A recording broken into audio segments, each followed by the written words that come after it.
Howdy folks, welcome back to the patch 9.3 test server with the mighty Jingles, and in this video we're going to be looking at those vehicles which already existed in World of Tanks but which have been changed, you know, nerfed in patch 9.3. Starting off with Bert the Avenger, the FV304. Young Bert's been nerfed pretty hard in patch 9.3. And they're mostly to do with his mobility, his reload and his aiming time. Pretty much across the board, stock suspension and upgraded suspension, stock 25 pounder gun and upgraded 4.5 inch howitzer. They've all been hit with the nerf ban. They're all some kind of soft stat changes. His top speed hasn't changed, he still does 72.4 kilometers per hour. His engine hasn't changed, he's still got the same 500 horsepower engine, but the tank doesn't handle off-road as well as it used to. And it turns very, very badly indeed. The combination of the nerf to the ground resistance on medium terrain for both sets of suspension, combined with the nerf to the traverse speed, usually by 2 degrees. In the case of the upgraded suspension, it's down to 22 degrees per second, traverse from 24. Add those things together and you get significantly worse handling when you're trying to turn when this thing's off-road. That's the only real thing that I noticed about Bert. As far as his firepower goes, well, yeah, they've nerfed the guns as well. I mean, this howitzer now has 4.4 rounds per minute, 13.5 second reload, up from a 12 second reload. The aiming circle disperses 20% more after firing than it did, but you've got more time waiting to reload the shot after you've fired anyway, so that's not such a massive problem. The aiming time, 4.8 seconds, that's gone up as well. And yet, in practice, I didn't really notice that much of a difference with young Bertie here. The actual in-game performance of the gun is still as wildly unpredictable as it ever was. Hit a light tank in the side and do 161 damage. And in actual combat conditions, I've not really noticed that much of a difference to the aiming time, even after moving the tank. But, you know, the gun keeps doing what the gun keeps doing. Hit a Jagdpanther 2 in the side and do 45 damage. Then, of course, you smack IS-6s right in the face and do nearly 500 damage and set them on fire. The gun hasn't really changed much in that respect. What has changed, of course, is this little tank's off-road performance and handling. As demonstrated when I'm scrambling to get some solid cover between myself and this Russian team killer in the Lerva after he's just taken a pot shot at a medium tank on our team because there was nothing else for him to shoot at. And it's this kind of close-range, low-speed dogfighting and scrambling ability that the FV304 has lost, and I don't actually have too much of a problem with that, because at the end of the day, Bert is artillery, and he shouldn't be able to dogfight with light tanks that bum-rush him. Quick mention of the T-67, the artist formerly known as the T-49, which the T-49 is now the American Tier 8 light tank, and this Tier 5 tank destroyer is now known as the T-67, and it's had some cosmetic changes as well. The second turret is no longer covered at the top, it's a completely open machine. Other than that, business as usual for the T-67, the artist formerly known as the T-49. Which of course brings us on to the Hellcat, and there's some bad news for Hellcat drivers. This thing has received a beating of epic proportions with the nerf hammer. The reverse speed used to be 20 kilometers per hour. Now it's 12 kilometers per hour. And that's going to hurt. The ground resistance of the suspension has been nerfed across the board by at least 10% on soft and hard terrain and 17% on medium terrain, which means that it's going to be a lot more sluggish on all kinds of ground. The reload time of the 90mm gun has been increased by half a second. It's now an 8.5 second reload, and the size of the aiming circle, the dispersion of the aiming circle when you move the turret, has been increased by 25%. all of which means that the tank is going to be more sluggish manoeuvring on all kinds of terrain. It's not going to be able to get itself out of trouble nearly as quickly as it could before. And when it starts getting outflanked, it's going to miss the target a lot more. Which kind of means that you're going to really have to play the Hellcat more like your traditional tank destroyer. You can still use the speed hasn't been changed, the engine power hasn't been changed, it's still as fast in a straight line as it ever was. So you can still use this thing to rush forward to an ambush position, you know, whatever ambush positions remain on the maps when Wargaming have gotten through with removing all of the bushes, and use this thing as a sniper. But if you start getting outflanked and the enemies start getting close, you're going to be in a lot more trouble in the Hellcat in patch 9.3 than you were in previous versions of World of Tanks. Now, if you thought the nerfs to the Hellcat were bad, you ain't seen nothing yet. The T-18 tank destroyer, which has long been considered one of the most overpowered machines in the game. This little thing is absolutely ridiculous. Down here at Tier 2. The package of nerfs that have been hammered into this little thing are just ridiculous. Quite possibly well deserved, but this thing is just not the same machine that it was prior to patch 9.3. Its health is down to 120 hit points. The traverse speed of the upgraded suspension, which used to be 30 degrees per second, is down to 22 degrees per second. The reload time for both the 2-pounder gun and the 75mm howitzer has been increased, as has the amount which the aiming circle disperses when you move the gun, again for both the 2-pounder and the 75mm.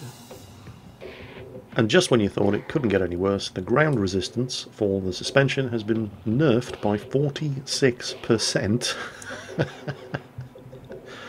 on solid ground, 40% on medium ground, and 12% on soft ground. So, yeah.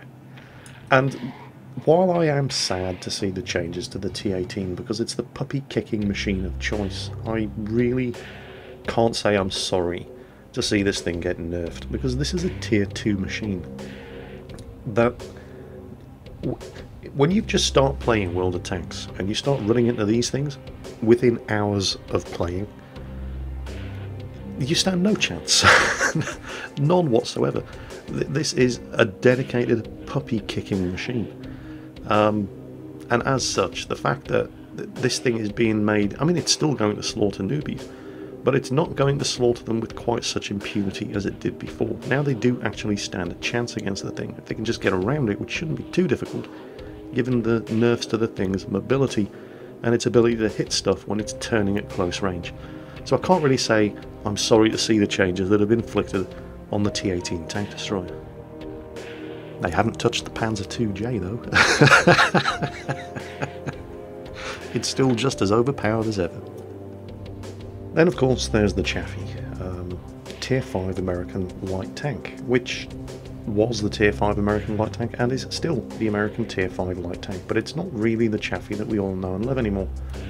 The Chaffee that we all know and love is now the T-37 at Tier 6.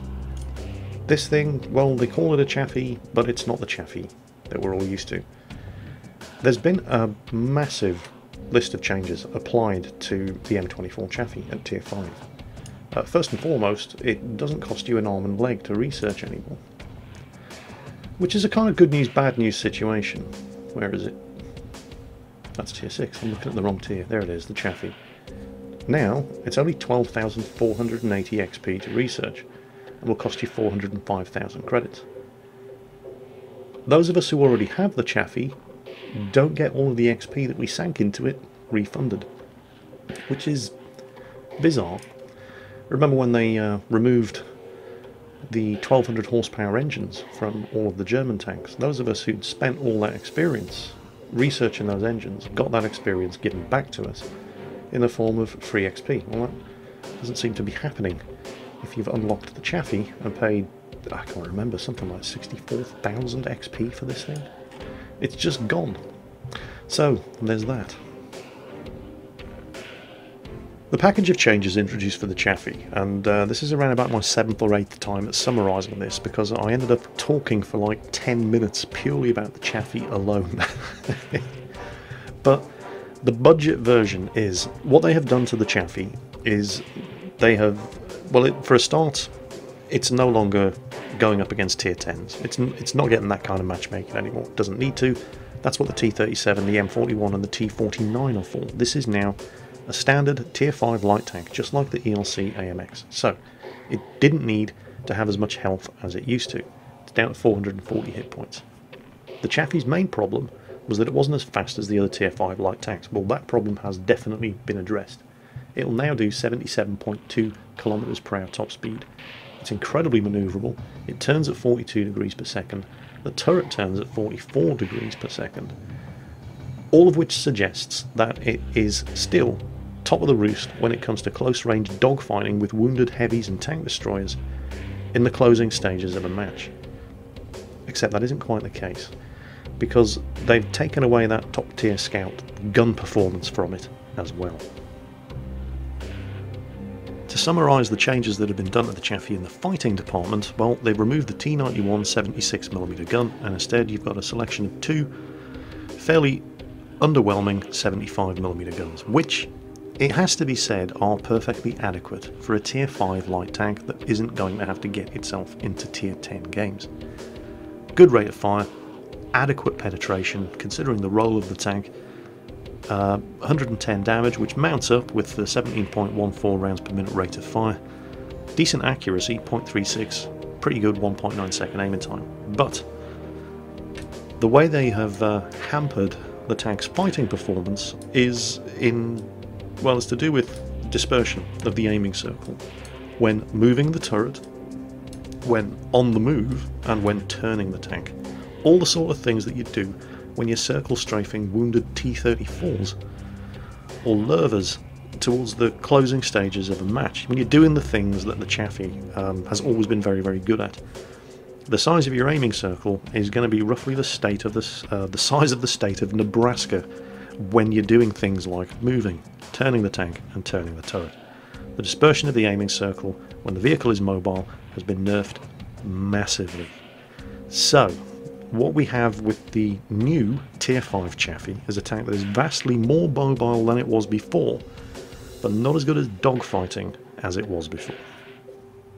M5 Stuart, in a nutshell, top speed increased, manoeuvrability slightly reduced, off-road performance buffed, 75mm howitzer removed, 37mm autocannon added.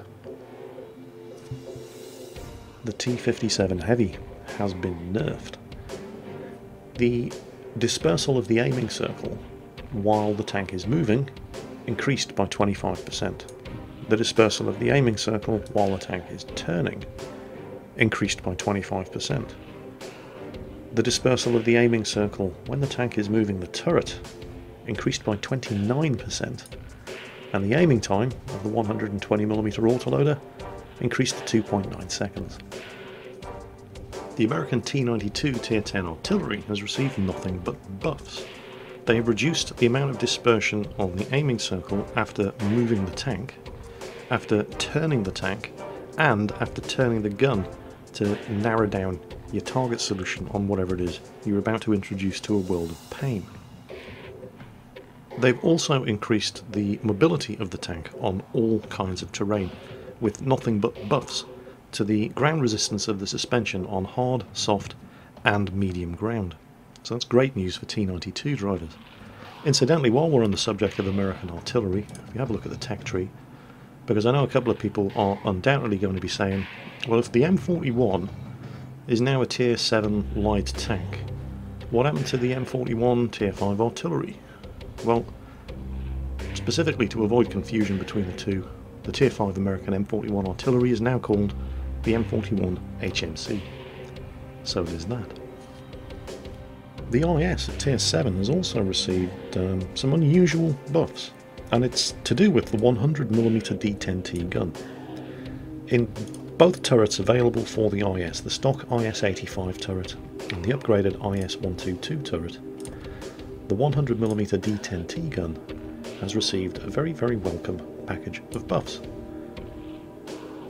The rate of fire has improved to 7.89 rounds per minute, The accuracy has gone from 0.42 down to 0.38, and the aiming time has been reduced from 2.9 to 2.7 seconds. That's on the stock turret and the upgraded turret on the IS. Then of course we come to the one that's probably got most of you sitting on the edge of your seats waiting with anticipation to find out what the hell has happened to your KV-1S. Well, it's still in the game, except now it's a tier 5 heavy tank, and there it is, fully upgraded. And a lot of people were saying, well, hang on a minute, ein Minuten bitte, if that thing is the tier 5 Soviet heavy tank, what's happened to my KV-1? Oh god, Wargaming, don't take my KV-1 away. Relax, relax. The KV-1 is still in the game. It hasn't changed at all. There it is. I'll show you where they all fit into the tech tree in a moment, but there are now 2 tier 5 Russian heavy tanks, the KV-1 and the KV-1S. So what's happened at tier 6? Well, tier 6, there's a new tank, the KV-85. And it still has a 122mm gun. And I know what you're all thinking. For God's sake, Wargaming, that was the whole point. That's what made the KV-1S so bloody overpowered. At tier 6, that 122mm gun with a 390 average damage and 175mm penetration. And it still has 175mm of penetration, and it still does 390 average damage. For God's sake, Wargaming, what are you doing? Well, this gun is terrible. It is incredibly bad. There it is. The D25T on the KV-1S at tier 6, sorry, on the KV-85 at tier 6, fires 3 shots per minute. That's once every 20 seconds. It still has the 175 penetration and the 390 damage, but the accuracy is 0.5. This thing couldn't hit the side of a bomb from the inside, and it only gets to do it 3 times a minute. 3.6 second aiming time. This is a terrible, terrible gun. But people are still going to use it because there's a certain attraction to being able to... I mean, you know, get this thing in a close range. Top tier tank, tier 6 match, city map. It doesn't matter if you have 0.5 accuracy. Get close enough, you're not going to miss. It doesn't matter if you have a 3.6 second aiming time. Bury the gun barrel in the side of the tank that you're attacking and just pull the trigger. I mean, there are still people who are going to use it in that way. But there is a far better gun available on the KV-85. And strangely, despite the fact that it's called the KV-85, it's not an 85mm gun. It's this 100mm S34. Get a load of that. 7.89 rounds per minute. 170 penetration, which is still not bad for tier 6. 250 average damage, not as much as the 390. 0.38 accuracy. And a 2.7 second aiming time. That's not bad at all. Compare it to the 120mm gun. Sorry, the 122mm gun. Look at that. It's more than double the rate of fire for more than half the damage. Way better DPM. Penetration, there's only 5mm difference. The difference in accuracy is it's absolutely comical. 0.5 versus 0.38. I mean, 0.38 for a tier 6 Russian, that's not bad accuracy. And 2.7, it's almost a second faster aiming. It's just, there's no choice, not for me anyway. I mean, I appreciate that just opening up with that 122mm gun is going to be as fun as it ever was, but you're not going to get to do it as often, and you're going to miss more. For me, the 100mm gun is the way to go on the KV-85. It's just a better gun in practically in every respect that matters. It's a better gun. It's not going to stop people using the 122 though, because people love to derp, and there's nothing wrong with that. I mean, I dare say it's still going to work. It's just not going to work as often, and you're going to miss a hell of a lot more.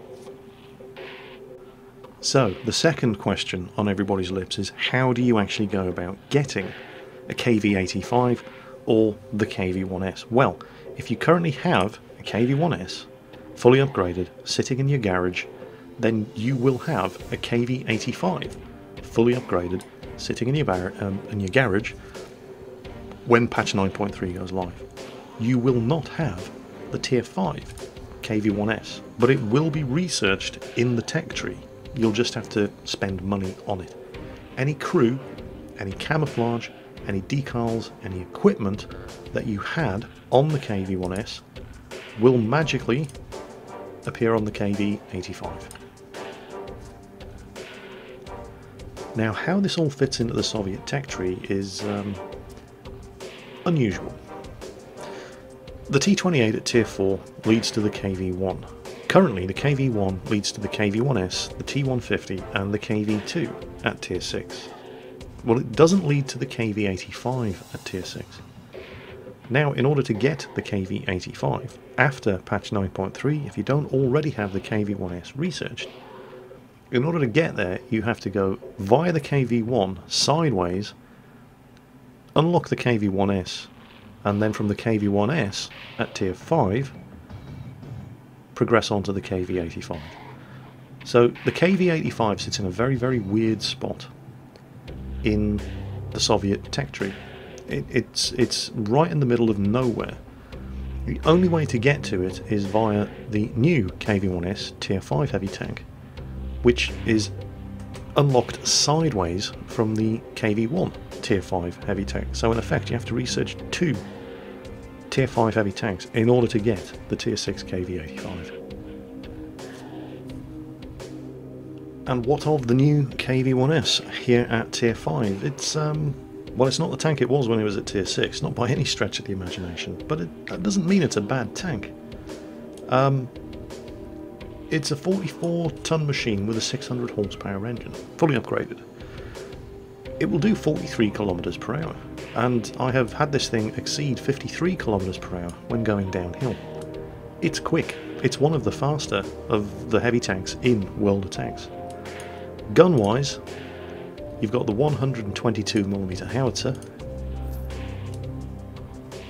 Oh, that's interesting. I'm used to seeing the U11 howitzer on these sort of derpy mid-tier Russian heavies. That's just a tube sticking out of the front of the turret. This one's actually got a muzzle brake on it, so okay, well, that's new. The stock 76mm Zis 5 gun and 85mm S31, and that's not a bad gun. It's, I suppose, you know, comparisons are going to be drawn with the KV-1, which has the 85mm F30, and there's not a massive amount of difference between the two guns.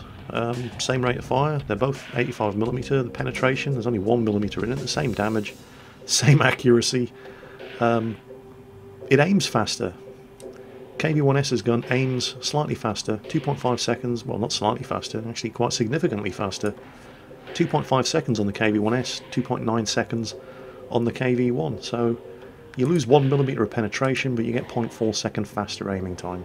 That's pretty much the difference between the KV-1 and the KV-1S. They're very, very similar tanks. Let's have a look. Hull armour, turret armour.